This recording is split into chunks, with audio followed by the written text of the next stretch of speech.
If you made a list of all of our imaginative answers to the question of where God could be found, you'd quickly discover that our beliefs are all over the map, or more precisely, that God is all over the map.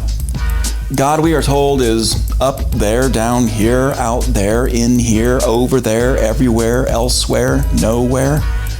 In our search for God, maybe we look inward to the interior landscape of our souls through spiritual practices or acts of piety. Maybe we look outward to the geographical landscapes where other pilgrims before us have claimed to have found God, like holy sites, pilgrimage trails, temples, and monasteries. But for a growing number of people today, their search for God has led them as far away from the church as they can get.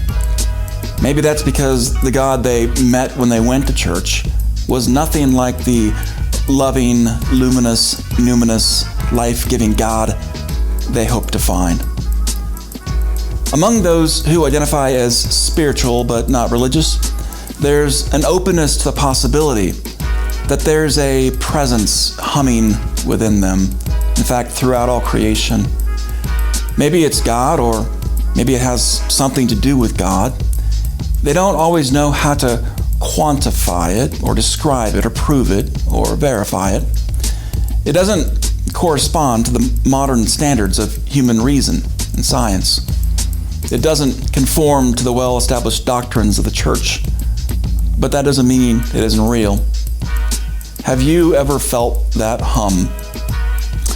In chapter 5 of Life After God, we see how the ancient Hebrews described that divine hum as ruach, breath, spirit, which they believed was pulsing through every living thing. Later, the earliest Christians described that same divine hum as pneuma, the spirit, wind, the very breath of God that not only breathed in them, but breathed through them as they worked together to love and serve the world. Do you see it? Do you feel it? The hum, the ruach, the pneuma, the breath of God. There's a God in the Bible many of us have never met, a God who is spirit, whose breath is everywhere, who is as near to us as our breath. When we breathe this God in, God is in us and we are in God. And when we breathe together, we become part of a divine conspiracy, the hum that pulses through the soul of the whole universe.